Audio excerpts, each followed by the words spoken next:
आप लोगों का 28 नवंबर 2026 को पेपर है और उसमें ईवीएस नया सिलेबस जुड़ा है, जिसमें से महत्वपूर्ण प्रश्न लिया हूं ज्ञानेंद्रिय से, और इससे प्रश्न 100% आपके परीक्षा में पूछे जाएंगे। टोटल मैंने 45 प्रश्न लिया है, काफ़ी डिटेल्स में समझेंगे इस वीडियो को। जो भी छात्र मिस करेगा 100% पछताएगा। चलिए वीडियो को शुरू करते हैं।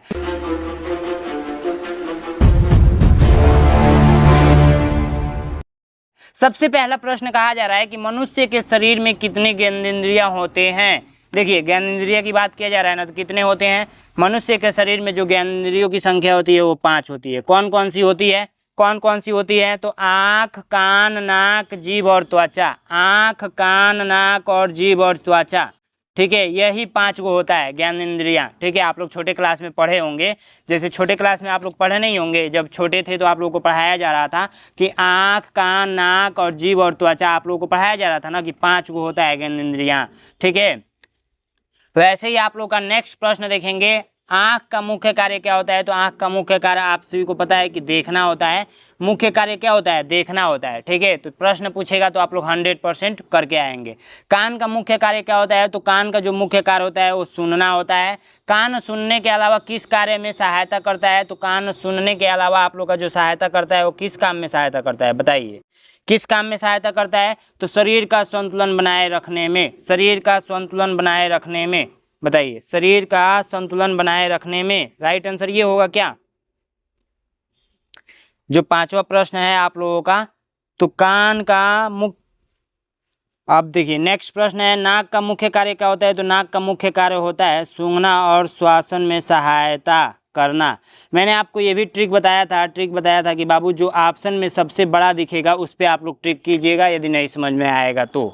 ठीक है, देखिए यहाँ पे डिटेल्स में आप लोग धीरे धीरे चीज़ें समझ लेंगे। आँख का मुख्य कार्य क्या होता है? तो देखना। ठीक है, कान का मुख्य कार्य क्या होता है? तो सुनना और शरीर का संतुलन बनाए रखने के लिए होता है। नाक का मुख्य कार्य क्या होता है? सूंघना और श्वसन में सहायता करना। इसी से हम लोग सांस भी लेते हैं और किसी चीज़ को सूंघ कर पता ये कर सकते हैं कि वो किस टाइप का उसका गंध है। ठीक है, अब देखिए नेक्स्ट प्रश्न। देखिए नेक्स्ट प्रश्न वेरी वेरी मोस्ट इंपॉर्टेंट। एक एक प्रश्न हम लोग काफ़ी डिटेल्स में समझ लेंगे काफ़ी कम समय में। जीभ का मुख्य कार्य क्या है? तो जीभ का आप लोग का जो मुख्य कार्य है ना वो क्या है? स्वाद पहचानना। क्या है? स्वाद पहचानना। तो इतना तो आप लोगों को पता ही होगा। त्वचा का मुख्य कार्य क्या है? तो त्वचा को स्पर्श, तापमान और दर्द का अनुभव करना। मैं तो बड़ा ऑप्शन देखा हूँ इसीलिए मैं इस पर टिक कर रहा हूँ। आँख में प्रकाश किस भाग से प्रवेश करता है? तो आँख में जो प्रकाश है ना किस भाग से प्रवेश करता है?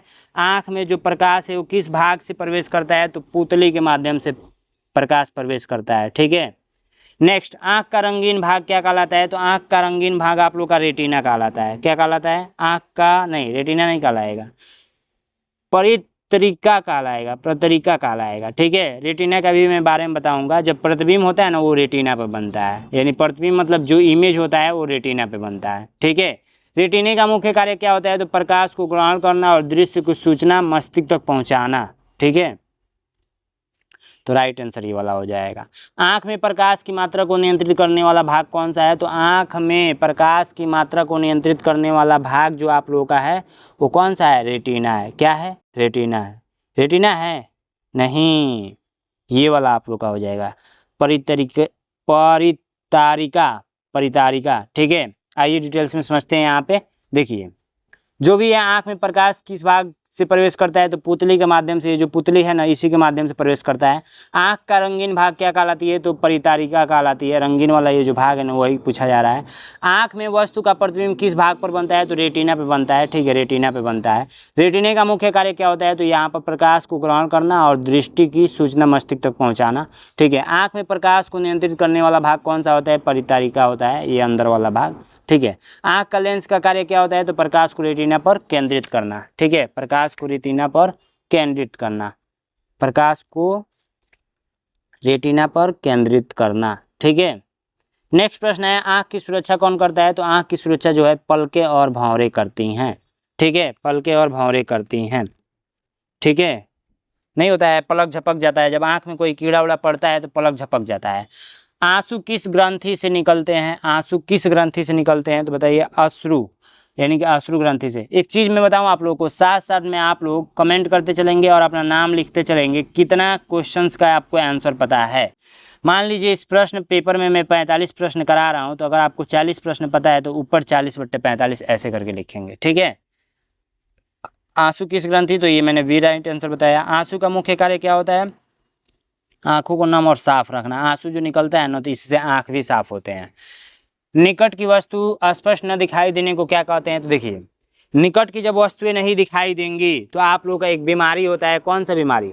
निकट की जब वस्तुएं नहीं दिखाई देंगी तो बहुत सारे बच्चे इस पे टिक कर देंगे, निकट दृष्टि दोष नहीं, दूर दृष्टि दोष। दूर दृष्टि दोष में क्या होता है? दूर की वस्तुएं अस्पष्ट दिखाई देती हैं, अस्पष्ट दिखाई देती हैं, जबकि नजदीक की वस्तुएं स्पष्ट नहीं दिखाई देती है। और निकट दृष्टि दूर में क्या होता है कि ये निकट की वस्तुएं अस्पष्ट दिखाई देती है, ठीक है। इसमें दूर की वस्तुएं स्पष्ट नहीं दिखाई देती है। दूर की वस्तुएं स्पष्ट न दिखाई देने का कारण क्या है?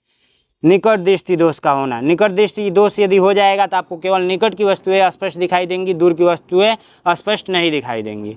रोगों को पहचानने में कौन सी कोशिकाएं सहायता करती हैं? तो रोगों को पहचानने के लिए कौन सी कोशिकाएं सहायता करती हैं? तो शंकु कोशिकाएं। कौन सी कोशिकाएं? शंकु कोशिकाएं, ठीक है, शंकु कोशिकाएं। चलिए नेक्स्ट प्रश्न की ओर बढ़ते हैं। नेक्स्ट प्रश्न वेरी वेरी मोस्ट इंपोर्टेंट। एक एक प्रश्न हम लोग डिटेल्स में समझ रहे हैं। कम प्रकाश में देखने में कौन सी कोशिकाएं सहायता करती हैं? तो कम प्रकाश में देखने के लिए जो शल्का कोशिकाएं हैं वो सहायता करती हैं। कान के किस भाग पर ध्वनि तरंगे सबसे पहले पहुंचती है? तो कान के किस भाग पे ध्वनि सबसे पहले पहुंचती है? तो वो है कौन सा, बताइए आप लोग? कर्ण, ये वाला हो जाएगा, कर्ण पल्लव भाग पे। कान के अंदर ध्वनि को कंपन में बदलने वाली झिल्ली कौन सी होती है? तो होती है कर्ण। ये होती है क्या? यही होती है, ठीक है। चलिए नेक्स्ट प्रश्न। चलिए डिटेल्स में जो भी हम लोग ने पढ़ा है उसको देख लेते हैं एक बार। आंसू का मुख्य कार्य क्या होता है? आंखों को नम और साफ करना। जो आंसू हम लोग बहता है, ठीक है, निकट की वस्तु स्पष्ट न दिखाई देने के को क्या कहते हैं? तो दूरदृष्टि दोष हो जाना। दूरदृष्टि दोष में निकट की वस्तुएं केवल स्पष्ट नहीं दिखाई देंगी, दूर की वस्तु स्पष्ट दिखाई देंगी। दूर की वस्तु को स्पष्ट देखने के लिए निकट दृष्टि दोष, ठीक है। तो ये चीज़ है, आप लोग यदि ये इस प्रकार का नोट्स यदि आपको चाहिए, ठीक है, देख सकते हैं हैंड रिटेन नोट्स है, ठीक है, ये नोट्स चाहिए आपको। तो देखिए मैं एक चीज़ आपको अच्छे तरीके से बता दूं, आपको ईवीएस को तैयार करने के लिए अच्छे तरीके से नोट्स की ज़रूरत पड़ेगी। जैसे मान के चलिए ये राष्ट्रीय प्रतीक आप लोग का चैप्टर है, ठीक है। अब इसमें आप लोग को याद करना है कि भारत का राष्ट्रीय ध्वज क्या कहलाता है? तो तिरंगा कहलाता है। राष्ट्रीय ध्वज में कितने रंग होते हैं? तो 3 रंग होते हैं। फिगर के साथ यदि आप जानना चाहेंगे, जैसे मान लीजिए राष्ट्रीय ध्वज का अनुपात 3:2 लंबाई चौड़ाई का। अशोक चक्र में कितने तिलिया होते हैं? 24 तिलिया होते हैं। तो यदि ये नोट्स चाहिए काफ़ी अच्छे तरीके से, ये नोट्स मैं दे दूंगा आप लोगों को, वो भी बिल्कुल कम फीस में देख सकते हैं, ठीक है, कम फीस में आपको ये नोट्स दे दिया जाएगा, ठीक है। तो कैसे खरीदना है जस्ट मैं बताने वाला हूँ, पहले ये नोट्स देख लीजिए। काफ़ी अच्छे तरीके से ये बनाया गया है। तो मुझे जहाँ तक लगता है अगर मैं आपकी जगह पे रहता तो मैं इसको खरीद लेता और इसी से मैं अपना पढ़ाई करता, ठीक है। अब इसको खरीदना कैसे है? खरीदने के लिए सिंपल सा मैं तरीका बताता हूँ। देखिए, नैनो एग्जाम का ऐप डाउनलोड कर लेना है। फ़ोन में आपके प्ले स्टोर होगा, प्ले स्टोर को ओपन करना है, नैनो एग्जाम सर्च करना है, फिर आप लोग को इस टाइप का ऐप दिखेगा, फिर इंस्टॉल पे क्लिक करना है, फिर ओपन कर लेना है, फिर रजिस्टर कर लेंगे। जैसे ही रजिस्टर करेंगे तो आप लोग को ये एक बैच दिखेगा। कौन सा बैच? तो ईवीएस सिलेक्शन बैच। एक ईवीएस सिलेक्शन बैच के नाम से एक बैच चल रहा है, ईवीएस सिलेक्शन बैच। ये आप लोग का 20 जुलाई से स्टार्ट हुआ था।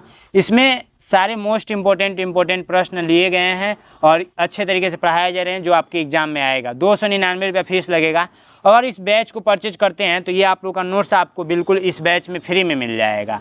अगर इसको अलग से खरीदना चाहते हैं तो इसी ऐप पे जाएंगे, नैनो एग्जाम के ऐप पे, तो वहाँ पे आप लोगों को ईवीएस नोट्स करके 99 रुपये में नोट्स पूरा संपूर्ण मिल जाएगा। नोट्स का बुक आपको मिल जाएगा, ठीक है। दूसरी चीज़, यदि आपको नहीं समझ में आ रहा है तो 93 36 56 81 64 पे भी आप लोग व्हाट्सअप करके नोट्स मंगा सकते हैं। बोलेंगे नोट्स चाहिए, QR कोड जाएगा, पेमेंट करके स्क्रीनशॉट भेजेंगे, नोट्स आपके व्हाट्सएप पर भेज दिया जाएगा। चलिए नेक्स्ट प्रश्न देखते हैं। शरीर का संतुलन बनाए रखने के लिए कौन सा भाग सहायता करता है?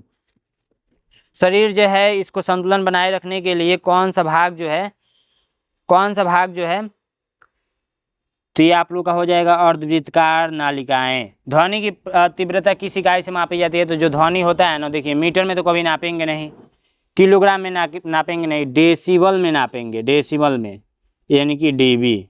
ठीक है। बहुत तेज आवाज़ से किस अंग को नुकसान हो सकता है? तो ये कान को नुकसान हो सकता है। ठीक है। नाक के अंदर गंध पहचानने वाली कोशिकाएं क्या कहलाती हैं? तो आप लोगों का नाक के अंदर ये कहलाएगी क्या? बताइए, ये कहलाएगी क्या? राइट आंसर ये वाला हो जाएगा। ठीक है। चलिए नेक्स्ट प्रश्न की ओर बढ़ते हैं। नाक का कौन सा भाग गंध पहचानने में सहायता करती है? तो ये आप लोग का हो जाएगा, वो हो जाएगा कौन सा? बताइए, ये वाला राइट आंसर हो जाएगा। ठीक है। नाक का मुख्य श्वसन संबंधित कार्य करता है तो हवा को छानना, गर्म करना और नम करना। ठीक है। नाक जो है आप लोगों को हवा को छान कर अंदर भेजता है। नाक के बालों का कार्य क्या होता है? तो धूल के छोटे छोटे कणों को रोकता है। ठीक है। नाक में छोटे छोटे बाल भी होते हैं। जीभ निम्नलिखित में से कौन सा स्वाद पहचानता है? तो मीठा, खट्टा, नमकीन, कड़वा, ये सब पहचान लेता है। ठीक है। जीभ पर स्वाद पहचानने वाली संरचनाएं क्या कहलाती है? तो आप लोग का कौन सा कहलाएगी? बताइए, कौन सा कहलाएगी? स्वाद कलिकाएं कहलाएगी क्या? स्वाद कलिकाएं कहलाएगी क्या? तो यस, स्वाद कलिकाएं कहलाएंगी। स्वाद कलिकाएं मुख्य रूप से कहाँ पाई जाती हैं? तो ये स्वाद कलिकाएं जो हैं वो जीभ पर पाई जाती हैं। ठीक है। भोजन का स्वाद पहचानने में जीभ के साथ कौन सी इंद्रियां भी सहायता करती है? तो आप लोग का त्वचा करती है क्या? नाक करती है। ठीक है। मानव शरीर का सबसे बड़ा अंग कौन सा है? तो सबसे बड़ा अंग आप लोगों का जो है वो कौन सा हो जाएगा? सबसे बड़ा अंग जो है त्वचा हो जाएगा। ठीक है। चलिए नेक्स्ट हम लोग क्वेश्चन को सॉल्व करते हैं। बहुत जल्दी जल्दी क्वेश्चन हम लोग ने कंप्लीट कर लिया। त्वचा में किस किस चीज़ का अनुभव कराती है? तो स्पर्श, दबाव और गर्मी, ठंडा और गर्म।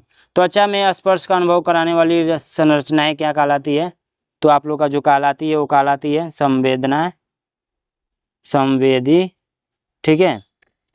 त्वचा शरीर के तापमान को नियंत्रित करने में कैसा सहायता करता है? तो पसीने और रक्त प्रभाव में बदलाव द्वारा। पांचों इंद्रिय प्राप्त जानकारी कहाँ से मिलती है? तो आप लोग का जो राइट आंसर हो जाएगा मस्तिष्क से।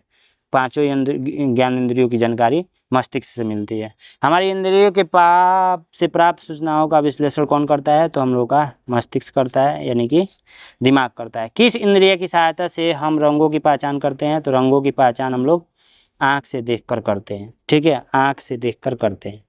किस इंद्रिय की सहायता से हमें संगीत सुनते हैं? तो कान के माध्यम से संगीत सुनते हैं। किस इंद्रिय की सहायता से हम फूलों की खुशबू को पहचानते हैं? तो नाक से। किस इंद्रिय की सहायता से हम भोजन का स्वाद पहचानते हैं? तो जीभ से। ठीक है।